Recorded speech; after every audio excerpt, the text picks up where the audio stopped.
Welcome to the Great Lakes Fishing Podcast presented by Fishhawk Electronics. If you're looking for news, tips, and stories about fishing the Great Lakes, you've come to the right place. And now your host, Chris Larson. Welcome to the Great Lakes Fishing Podcast. We're in Dunkirk, New York, and we're at Lance Valentine's. This is your school. Tell us about what we're doing here this weekend in Dunkirk. So this is what we call a fishing education weekend. We started these back in 2003 as kind of an on-the-water final exam for guys who've been through our seminar series, kind of take everything they learned in the seminars, go on the water and kind of learn. This is our 57th trip that we've done, our first time over here on the eastern end of Lake Erie. And basically what it is, a 4-day fishing weekend. Guys get together Thursday through Sunday. We have seminars every day. Talk about fishing, obviously. Talk about all kinds of different equipment, setups, presentations, sonar, GPS, how to really get into fishing. We talk about some foundation stuff, how to put a pattern together and how to plan for our day's fishing. Guys go fishing every day. They share information on the water, so they're helping each other figure out how deep to fish and what kind of lures to use. They're going to bring all that information back to us tonight. We'll have dinner. We'll have a guest speaker on Friday and Saturday. We'll take all that fishing information they bring us. We'll put that together, and then we'll give them some information tomorrow after breakfast to say, here's what's working best, here's where you need to go out and kind of fish. So it's a 4-day weekend where they learn, they get to go on the water, try something new, come back, figure out why they didn't do it right, get better at it, share information, and get dialed into the program. So we're trying to teach them the whole pattern fishing, how to keep information, how to take information, how to work with other people, and then obviously how to learn 1 or 2 new presentations while they're at a place they may not have been before. Sure. This is truly hands-on. This isn't something where you're going to sit in a room for 4 days and go home and hope that you can take that theory and turn it into real life. But this is something that you guys are really, I mean, you're out there and you're taking this information and you're actually going out to these guys' boats too and helping them get their boats set. Yeah, so we've got Jeff Miller from Trax Tech here, Trevor's here from Fishhawk. These guys are with these anglers on their boats trying to figure out what they need for rigging, where can they put stuff, how does the Fishhawk work into their system, what rod holders do they need. I brought 2 of my staff that are experts in sonar setup, so they're on guys' boats making sure transducers are placed properly, equipment's got the proper updates, all the settings are right, so guys can maximize how their sonar is going to work, because you can't catch fish if you're not fishing where the fish are. So sonar is a big part of this. So we've got 2 of our guys down there. We've got 2 or 3 other of my staff, and Innovative Outdoors has helped put this trip on. Jim's got a couple of his staff here. We're down there. If you need help calibrating reels, or you need help how to run lead core, how do I set this dipsy up? We're here to help you. Get you all the information you need in the morning, get you on the water for 4 or 5 hours in the afternoon, and then come back and we're going to help you again, because if you tried something new, you probably didn't get it exactly right. We're here to help you and then get you back on the water the next day. So you should leave here, number 1, you should leave here with a lot of more fishing friends. Number 2, you should leave here with a lot more information and be a much better fisherman than when you got here. And really just have your whole setup tuned up. Everything tuned up, right? I mean, the price of admission just to come and get your sonars dialed in is, most guys go, they spend a lot of money on their sonar units, and they just never ever figure out even how they're supposed to work. So one of the things a lot of guys like about this is they get a chance to get the latest updates and get their units really dialed in. And that's something we want to talk about in this episode is sonar setup. And what are the first steps? What are some things that people should be looking at when they're just getting started in Great Lakes fishing? So the biggest thing, the Great Lakes being so large, and any body of water is big, but you look at the Great Lakes, you really can't catch fish unless you're fishing where they are. And not only where they are, but also understand how deep the fish are so you know where to put your baits. You want to put your baits above those fish. So you really can't just put baits in the water and kind of drive around and hope, which is what a lot of guys do. So we try to teach them to use their sonar. The biggest issue we see with guys is there's 3 things that we see. Number 1, they can't read at speed. They get past 10 miles an hour and their sonar goes blank. So they may be driving out to where there's a pack of boats. They may drive over the best fishing of the day because they can't see at speed. So we work really hard on getting the transducer placed properly, and that is a huge thing. 1/8 of an inch further up, further down, further left, further right can completely change how your unit reads. So we spend a lot of time getting those transducers dialed in so the guys can read at speed. Second thing is most guys don't run enough sensitivity. So we kind of show them how to turn their unit up so it looks ugly. So they're getting a lot of noise on their screen. And on top of that, we teach them what fish actually look like, right? That fish are actually going to have a different color, game fish. The way we teach them set up, they're going to be yellow. So you're going to have all this extra sensitivity, which makes it easier to see fish. Your screen's going to be darker black, darker blue. Well, that yellow really stands out. So we kind of teach them that process. And then the other thing is teaching guys that fish aren't going to always make a perfect fish arch. That sometimes you're not going to see those arches when you're having good fishing. And usually fish arches don't translate to good fishing, because if you do make an arch, if you understand how sonar works, if you are seeing an arch, that fish is probably sitting still and not very active. So those are the 3 things we want guys to take away. Get your boat and your unit set up properly so you can see at high speeds. Run enough sensitivity so you can see those fish on the outside edge of the cone or close to the bottom. And then number 3, understand what a fish actually looks like on your screen, so you know when you find them, you can get your baits above them and start catching them. Yeah, I think I sat through this seminar this morning, and that was one of the things that like was really astonishing to me is just how dirty your screen is too. Yep. And that's something that I think that, I mean, personally, when I fish, I don't have a screen that looks like that. Yeah, the way Sonar works is Sonar measures how intense the return is, right? So how much of the energy is actually reflected back. When you turn your sensitivity down, so you're cleaning your screen out, when you turn that sensitivity down, it takes a stronger intensity to show up anything on your screen. As your Sonar sensitivity goes up and your screen gets dirtier, it takes a less intense return to come back. Well, the thought process for most guys is, well, if I turn it down, I'm only going to see big fish. The problem is the power of a transducer is concentrated in the middle. So if you get fish on the outside edge of the cone, even though they're big fish, they're not going to send back a very strong signal. If we have our sensitivity turned down, we'll never see those fish on the outside edge of our cone. Turning it up, now we can see fish closer to the bottom, see them separated better, and see those fish on the outside edge of our cone increase the area that we're looking at. So having that sensitivity up is huge. Yeah. The other thing, like you talked about, we're not necessarily looking for those beautiful arcs that we see. What does a fish look like? What is the fish that we're going after? What do they look like? That's a good question. So game fish have 3 very distinct characteristics when you see what we call the mark, right? Or you're seeing the fish on the screen. The first one is this. The top of that mark is, if your sonar is set properly, the top of that mark is going to be a very thick, very dark, very distinct black line. If that line is not black, if it's broken, if it's not there, it's not a game fish. Probably not a game fish. You need to kind of move on and start looking out. So they're going to have that thick mark. Second thing is, because the intensity of return creates thicker marks top to bottom, there should be some thickness to the mark. It shouldn't just be a thin, wispy black line. There should be some thickness to it below it. And again, we talked about the yellow. As we set our sonar up properly, you're going to see some yellow underneath that black line. So you see a little bit of height to that mark. You see some yellow, and you see that distinct black line on top. You've got a fish. Now that mark may only be a little square, right? Because that fish is on the outside of your cone and didn't spend any time in your cone. It may just be a very, very small square, or it may be all the way up to a full arch.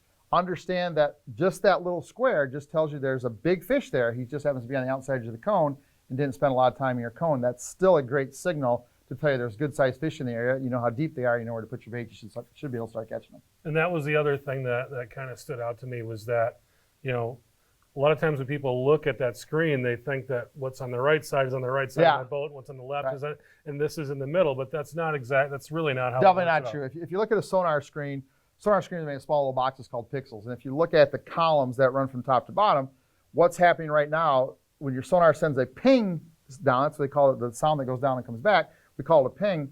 That basically, what is happening with that ping right now is on the furthest right column of your screen. So once that gets past that second or third column, it's now history. So you're not looking at left side of the cone, right side of the cone, middle of the cone. What's happening right now is on that far right column. And as the picture goes further to the left of the screen, that's actually history further behind the boat. So people have to understand exactly what they're looking at and where those fish are actually located so they know how to get their baits to where those fish actually need to be. Sure. One of the other cool things, we just talked about like what that target species look like, but you talked about bait and what bait looks like on the screen and what the bait should look like if we want to start fishing. So, you know, bait is good because fish are driven 100% by their stomach, right? I mean, that's what they're driven by.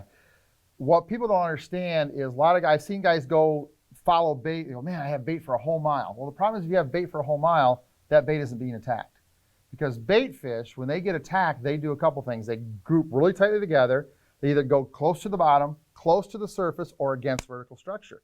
If you have a mile of bait just spread out over a mile of fishing in the middle of the water column, don't fish there. I don't care what you see for arches. Those bait is not being attacked. So we want to find bait. We want to find bait that we say is positioned and grouped in a way that says they're being attacked. So really tight balls of bait, close to the surface, close to the bottom, or tight against vertical structure, tells you those bait fish are running away and trying to hide. That's what we're looking for, not just a bunch of bait spread out across the water column. And if we see bait and we see game fish there, how do we proceed from that point? So depending on how close the game fish are to the bait fish can kind of give an indication of how active those fish are. The closer they get, obviously the more they're feeding. Now, I like to find small clumps of bait with lots of fish because now my lure probably has a chance of getting bit. If there's a whole bunch of bait and not a lot of game fish, I'm competing against Mother Nature, right? Usually what I will do is I will start to fish the top edge, maybe a little higher than the bait school assuming there's some fish up there kind of chasing those individual bait fish. I try not to run my baits right through a big giant bait school because now the lure doesn't look right, it's not the same. So I try to fish the edges, either outside edges or the top edge of the bait, and get those fish that are out hunting for those individual fish, because now my lure by itself looks like a bait fish away from the pack. It's a lot easier to get than that fish in the pack. So I like to find bait, find the fish, get my baits 2 to 6 feet above those fish. But if there is a lot of bait and the fish are actually in the bait, I will run either above the bait or on either side of the bait, again, to make my lure look like an individual fish that's hurt and can't be protected by the group of bait. Why is it important to keep that bait above the fish? If you look at all the game fish, if you look at them from a side view, their eyes are all high and forward on their head, which means that's where they look. If you took a picture of a fish laying flat, basically 90 degrees in front and then about a 60-degree angle to the top is where those fish can see. They're basically blind below the middle of their eye. They can't see. So you could have the perfect bait, the right lure, the right size, the right color, all that stuff guys worry about, and put it 1 foot below the fish, he's not going to bite it. He's very rarely going to go down to get a bait. You can get the wrong bait 3, 4, 5, 6 feet above the fish where you can see it. Now your chances of getting bit go way up, because we know, especially walleye, we talk about walleye specifically right now, they have to see a bait to bite it. They hear it, they feel it, they get attracted to it, but if they can't see it, they're not going to bite it. That's why walleye fishing is always really hard in dirty water, right? Walleyes need to see a bait to bite it. If you can't get your bait to where the fish can see it, not being just close enough to them above it, but worst case being below them, they're never going to bite it. So we got to get that bait up above those fish. And one of the things, I'm an outdoorsman, I do everything. One of the things that when I go hunting, I will always spend a day before I even start hunting scouting. And what I want to do is find out where these animals are, where they're going, what they're doing. You can't just say, yeah, he's walking along that fence. I want to know what post along that fence he's walking. And this is something that you talked about in your seminar too, what you guys do when you fish. You don't go out and just start dropping lines. Right. Tell us about how you get started. Yeah, so we try to preach, once we get guys kind of dialed in to understand their sonar, that's the hardest part, is getting guys to trust their sonar. Once we do that, we want guys to do something very simple. Do not put a lure in the water until you find fish. We want you to find fish first, know you're in the right location, know how deep they are, and then put all of your baits above them. Because if you don't do that, so let's say here in New York we got 3 rods a guy, so 2 guys in a boat, 6 rods. Typical guy, let's say they're going to spread their rods, they're going to put one at 10 feet deep, 20 feet deep, 30 feet deep, 40 feet deep, and whatever. Let's go from 10 to 60. Well, if the fish are at 30, half those baits are below the fish.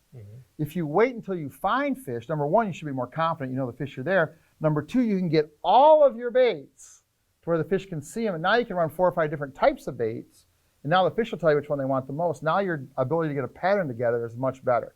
So we teach guys, and the first couple times we do it, we actually ask them, leave your rods in the rod locker until you mark fish. Because once guys get rods out and put lures on, they want to put them in the water, right? And we all want to just do that, right? And I ascribe it to deer hunting. So let's say on the hunting analogy, let's say it's opening day of deer season. I'm going to take you out to the farm. I got 400 acres, completely mowed flat. I'm going to stick you right in the middle of that 400 acres of flat ground. I'm going to put a blindfold on you. I want you to put a shell in your gun. I want you to spin around in a circle. When you're ready, pull the trigger. Bang. What are your chances of shooting a deer? 0. That's how most guys fish. Yeah. They randomly drive out somewhere, put some crap behind the boat, and start driving. So if you take the time to find fish first and then be able to get all of your baits above those fish, you're going to catch fish faster, and you're going to eliminate baits that don't work, because you know that the 6 baits you had out, there's 6 different lures. You know the fish saw them all, and they have a preference for this style of bait. Then you can really start to dial the pattern in and catch a lot more fish. Is there anything I haven't asked you about? I know there's millions of things. You're the expert here. But what's kind of a point that I haven't been able to touch on that really you want to drive home? I think that's pretty much all of it, right? I think the biggest thing for me is to make sure that guys understand their sonar, they turn their sensitivity up, they understand what fish look like, and they don't put baits in the water until they catch fish. If they understand those things, they're going to get it. And the biggest thing too with transducer placement, if you put your transducer on the boat and haven't moved it, you just put it on one time and haven't moved it, it's wrong.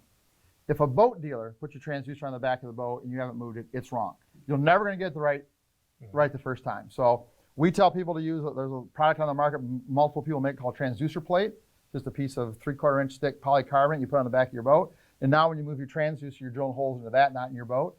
It takes time. To get your transducer dialed in right, it's usually about an hour to hour and a half process. You get in the water, you run your boat, you see what it is.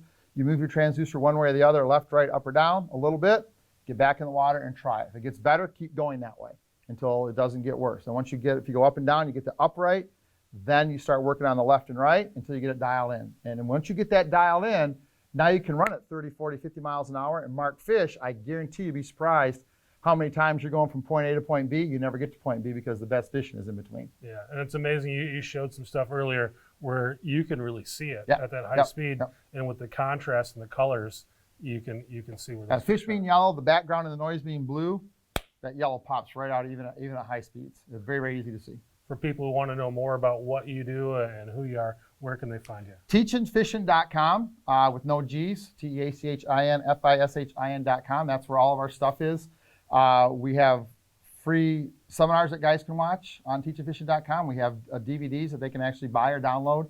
We do our whole hour and 40-minute Sonar seminar on the DVD that they can download for $3.99. So Teachin Fishin is where all of our stuff happens, all of our events, all of our online teaching, all of our seminars, all of our DVDs are all available at TeachinFishin.com. We got some new great content coming out in October.